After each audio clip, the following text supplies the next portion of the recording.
নমস্কার বন্ধুরা, Sunanda village cooking চ্যানেলে আবারও তোমাদের স্বাগত জানাই। আজকে তো বর্ষা, এখন তো বর্ষা পড়েই গেছে, তো বর্ষার মধ্যে আমি কিন্তু উপযুক্ত রান্না বানিয়ে তোমাদের আজকে দেখাবো।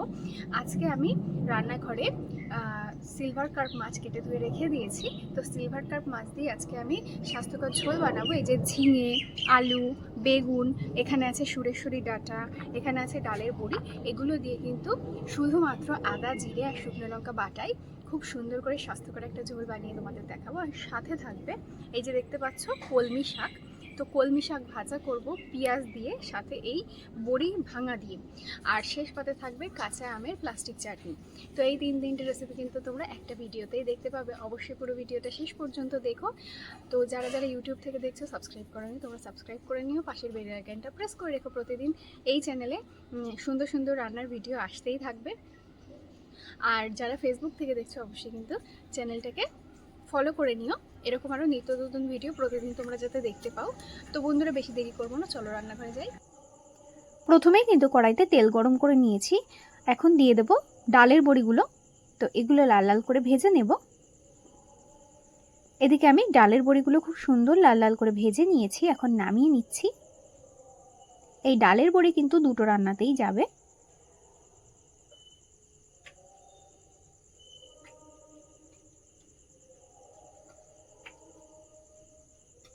আর মাছে কিন্তু সুন্দর করে লবণ হলুদ মাখিয়ে রেখে দিয়েছি। তো এখন মাছের পিসগুলো তেলের উপর দিয়ে সুন্দর করে লাল লাল করে ভেজে নেব। তো এদিকে দেখতেই পাচ্ছ মাছের মাথা, লেজা এগুলো কত বড় বড়। তার মানে আশা করছি তোমরা দেখেই বুঝতে পারছো যে মাছটা ঠিক কতটা বড় ছিল।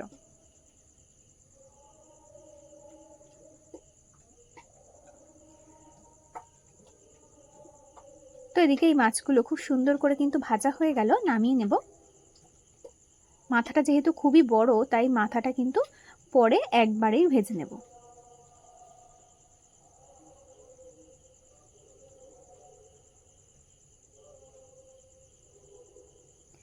এখন আমি মাছের মাথাটা কিন্তু সুন্দর করে লাল লাল করে ভেজে নেব।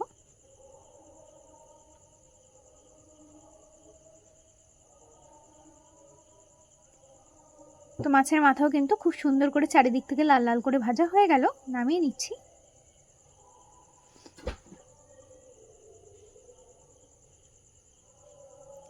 এই তেলের মধ্যে দিয়ে দিচ্ছি শুকনো লঙ্কা, পেঁয়াজ কুচি, চেরা কাঁচা লঙ্কা আর রসুন কুচি। শাকটা আগে বানিয়ে নেব। এখন দিয়ে দেব হলুদ গুঁড়ো আর লবণ।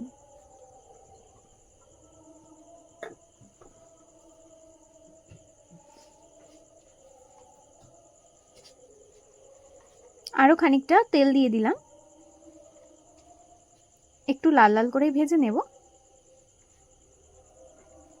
তো পেঁয়াজ খুব ভালো করে ভাজা হয়ে গেছে, এখন দিয়ে দিচ্ছি কেটে ধুয়ে জল ছড়িয়ে রাখা কলমি শাক। এই শাকটাও কিন্তু খুব সুন্দর ঝরঝরে করে ভাজা করে নেব।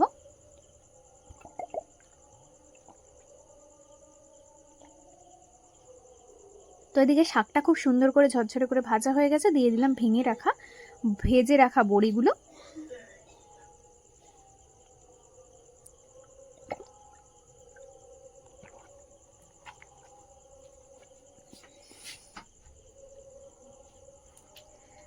এদিকে দেখতেই পাচ্ছ শাকটা কতটা ঝরঝরে হয়েছে। তো শাকটা এখন আমি নামিয়ে নেব।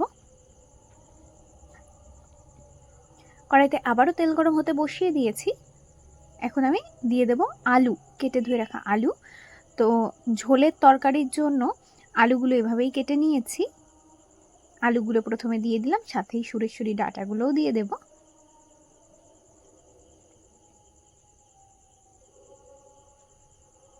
আলু আর ডাঁটাটা প্রথমে একটু হালকা করে ভেজে নেব, তার জন্য দিয়ে দেব লবণ আর হলুদ গুঁড়ো।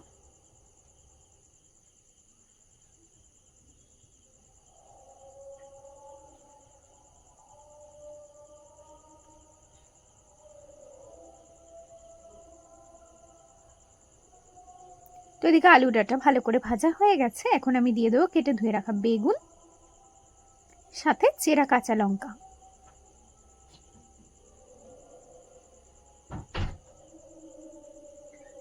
এগুলো খানিকক্ষণ ভেজে নিয়ে দিয়ে দেব আমি কেটে ধুয়ে রাখা ঝিঙেটা। তো ঝিঙে দিয়ে খানিকক্ষণ নাড়িয়ে নিয়ে দিয়ে দেব এখন পরিমাণ মতো জল।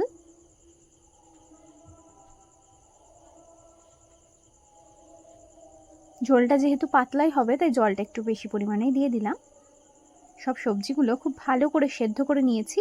এই যে দেখতে পাচ্ছ সব সবজি কিন্তু এখন সেদ্ধ হয়ে গেছে, নামিয়ে নেব। কড়াইতে আবারও দিয়ে দিয়েছি পরিমাণ মতো তেল, দিয়ে দেব জিরে আর শুকনো লঙ্কা।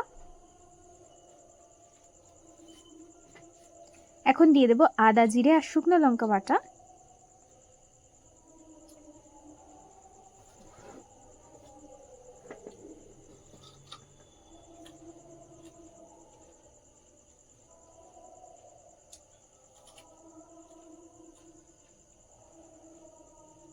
তো এদিকে দেখতেই পাচ্ছ মশলা খুব ভালো করে কষিয়ে নিয়েছি। এখন আমি সেদ্ধ করে রাখা সব সবজির সাথে ঝোলটা ঢেলে দেব।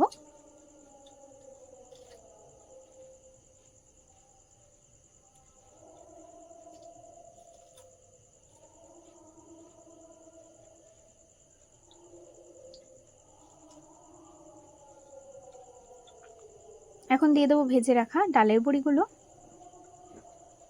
আর ভেজে রাখা মাছগুলো।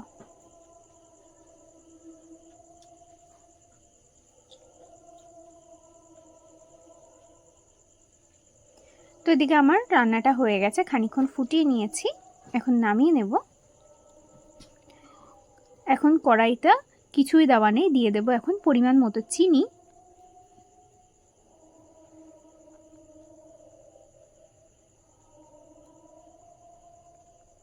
তার সাথে দিয়ে দিচ্ছি এখন বেশ খানিকটা জল।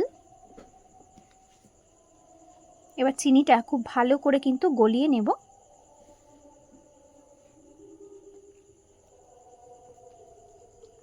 তো এদিকে চিনিটা ভালো করে গলে গেছে আর খুব সুন্দর করে ফুটে উঠেছে। ভেজে রাখা কেটে ধুয়ে রাখা আমগুলো দিয়ে দিচ্ছি। আমগুলো আজকে কিন্তু আমি একটাও গলিয়ে নেব না। দিয়ে দিচ্ছি একটা শুকনো লঙ্কা। তো এভাবে চাপা দিয়ে দিয়ে সুন্দর করে কিন্তু ফুটিয়ে নিয়েছি। আমগুলো দেখো খুব সুন্দর করে ট্রান্সপারেন্ট হয়ে গেছে। তো এই যে দেখো, দেখতে পাচ্ছ। তো এইদিকে দেখতেই পাচ্ছ খুব সুন্দর করে আমের প্লাস্টিক চাটনিটা কিন্তু আমার হয়ে গেছে। আর আমগুলো কিন্তু এরকম গোটা গোটাই থাকবে।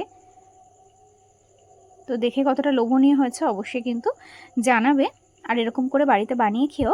তো আজকের মতো এখানে ভিডিওটা শেষ করছি। আমার সব রান্না কিন্তু হয়ে গেল। আবার দেখা হবে আগামীকাল। টাটা।